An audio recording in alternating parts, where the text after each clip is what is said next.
Hello everyone, have a good day. I am Romela Tiveray, Teacher 1 from PUB Corpus Masbate. Today, I am going to discuss the Chapter 2, Theory and Practice, Foundation for Effective Technology Integration. There are four ingredients for successful technology integration. First, foundation of learning theories. 2. Technology pedagogical content knowledge. Third, technology integration planning model. Fourth is the essential condition for integration. Learning theories as basis for integration models have integrated, directed, and constructivist. Learning theories as basis for integration models for a direct instruction. Learning is transmitted knowledge. Teaching should be teacher-directed and well-structured. Then instruction is sufficient. Needs and problems addressed for direct instruction. Individual facing and remediation. Making learning paths more efficient. Performing time-consuming and labor-intensive tasks. Then providing self-instructional opportunities. Learning theories as basis for integration models for constructivist instruction. Learning is constructed knowledge. Teaching should be meaningful. Instruction is student-centered. Then there is a needs and problems addressed for constructivist instruction. Making skills more relevant to students' backgrounds. Addressing motivation issues through interactive activities. Learning how to work together and problem solve, then using high level and low level skills at the same time. Then there is a characteristic of direct instruction. Assure prerequisite skills, supply instructional conditions, determine the type of learning.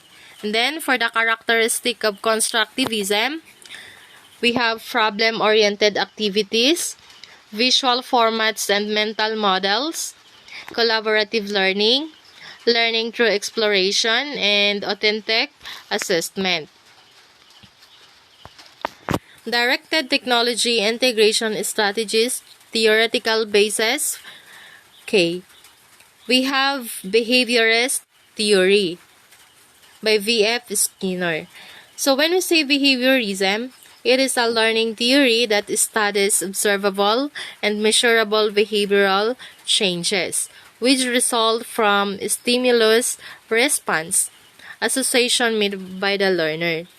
Then V.F. Skinner believed that the teacher's job was to modify student behavior. Then behaviorist theory about the mastery learning. So, in mastery learning, a student must master a topic before moving on. If mastery is not reached, the student receives support and guidance. The student is then reassessed until the student reaches mastery. So, this is for the behaviorist theory. Now, let's come to the information processing theory. Cognitivism is a learning theory that focuses on how information is received, organized, stored, and retrieved by the mind. Then it uses the mind as an information processor, like a computer. Then garbage in and garbage out. When we say garbage in and garbage out, the quality of information coming out cannot be better than the quality of information that went in. Then, the Atkinson-Shiffrin model, also known as the multi-store model or modal model. So, it's a model of memory proposed in 1968 by Richard Atkinson and Richard Shiffrin. Then, sensory register, where sensory information enters memory. Next is cognitive behavioral theory by Robert Gagne. The model of instructional design is based on the information processing model of the mental events that occur when adults are presented with various stimuli and focuses on the learning outcomes and how to arrange specific instructional events to achieve those outcomes. Then, providing conditions for learning. Robert Gagne created a 9-step process called the events of instruction, which correlate to and address the conditions of learning. Then, managing the complexity of teaching. So, this is the 9 events of instruction. First, gain attention, followed by the informed learner of objectives, prior learning, present content, provide guidance, practice, provide feedback, assess performance, then enhance retention and transfer to the job. So this is the 9 events of instruction of Robert Gagne. Now let's come to the inquiry-based technology integration strategies theoretical basis. First, we have social activism theory or constructivism by John Dewey. So, learning takes place in social environments where there are collaborative activities. Then, learning as a social experience. Then, according to John Dewey, he believed that learning should be hands-on and learners should be experienced through many activities. And when we say constructivism, the learner focus on their own discovery and design as they interpret their experience with present activities. Next is the scaffolding theory by Lev Vygotsky. Vygotsky's scaffolding is a theory that focuses on a student's ability to learn information through the help of a more informed individual.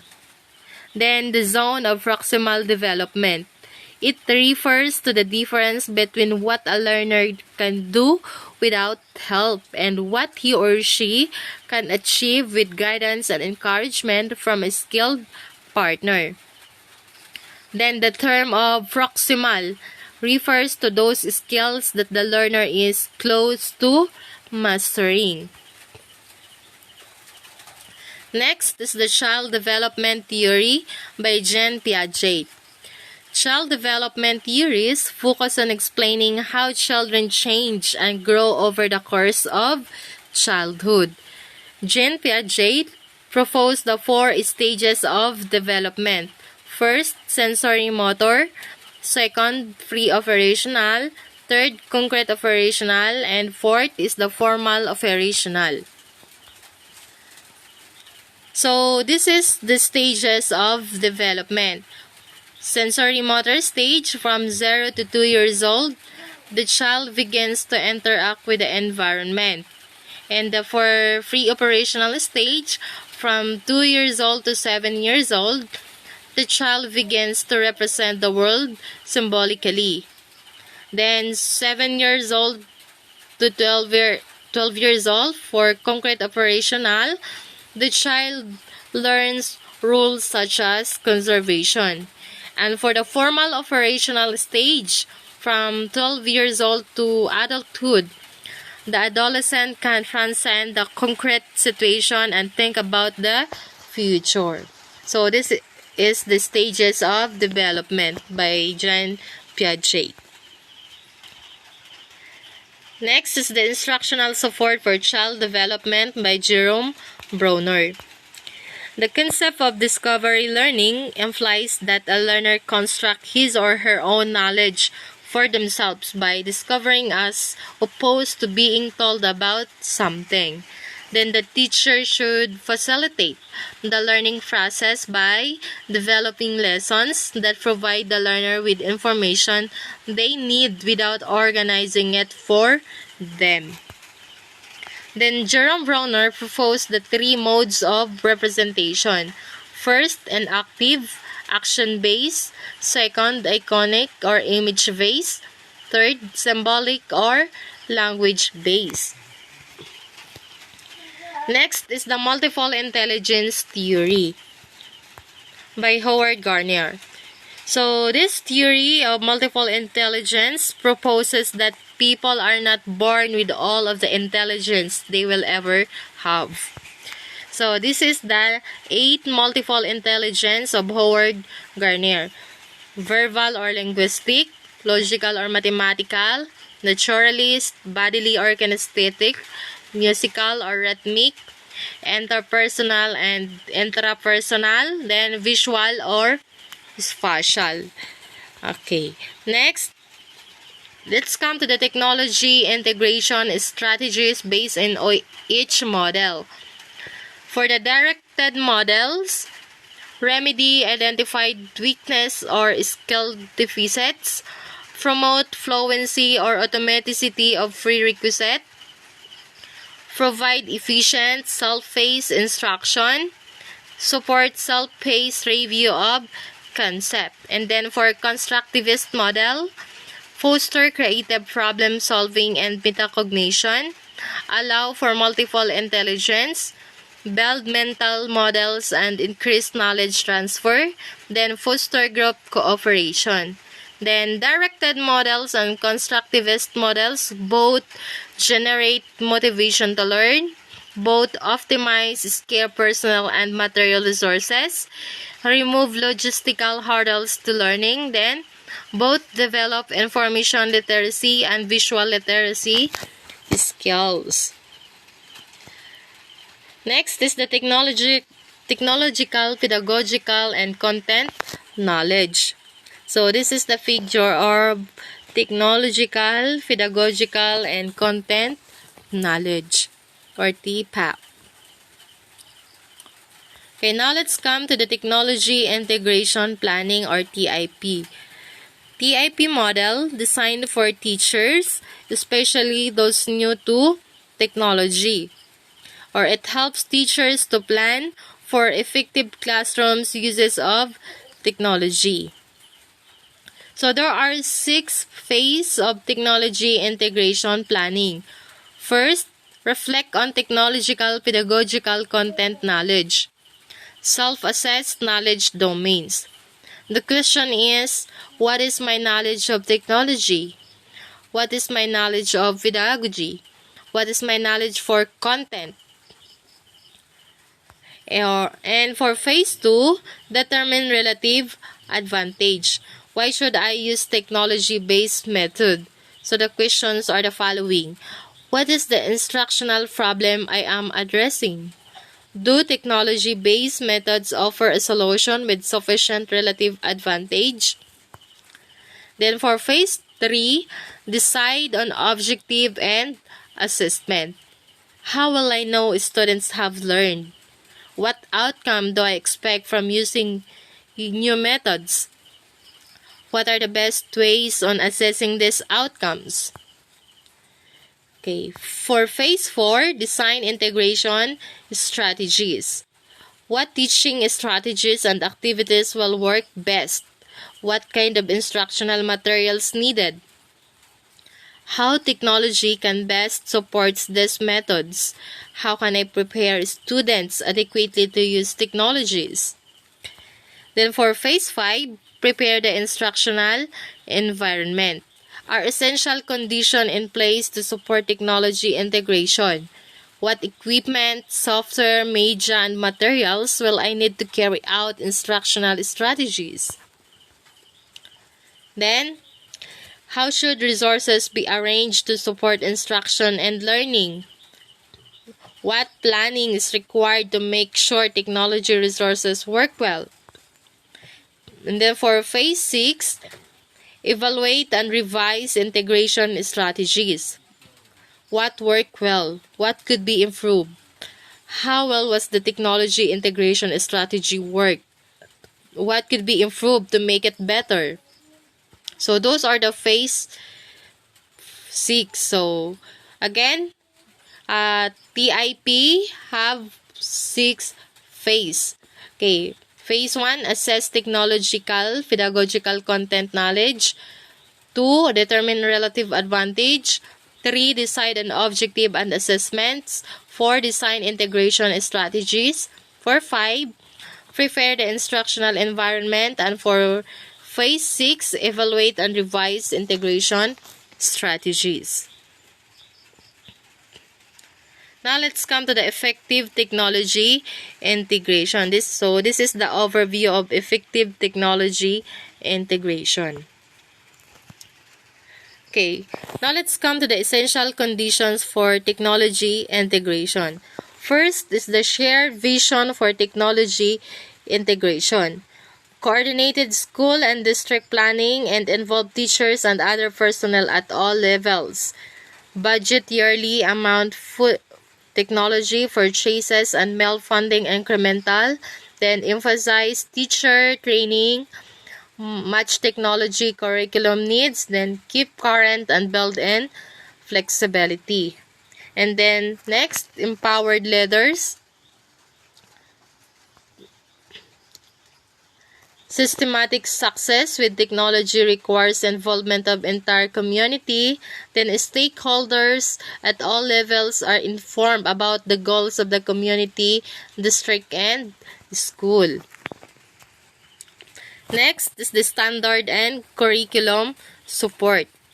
Technology and content area standards support each other. Then needs for students situated to support both subject and content and technology skills. Then aligned with a shared vision to achieve goals. Next is required policies. Internet policies, acceptable use policies, legal or ethical use policies, policies to ensure equity, financial assistance and incentives and accountability policies. Then, we have access to hardware, software, and other resources for sustainability. Finding funding, purchasing hardware and software, setting up and maintaining facilities, then sustainability. Then skilled personnel and opportunities for PD or professional development, training over time, hands-on integration, emphasis, modeling, mentoring, and coaching, then post-training access. And then for technical assistance, teachers train and troubleshooting procedures, teachers not expected to address complicated diagnostic and maintenance problems. School must support teachers by replacing and repairing equipment. Then for appropriate teaching and assessment approaches, teachers should be encouraged to use a variety of technology integration models. Then teaching strategies must be matched with appropriate assessment strategies. Then engagement communities. Partnerships are encouraged between schools, business, corporation, and individuals. Partnerships typically benefit all partners. So, this is the end of my discussion for Chapter 2. Thank you.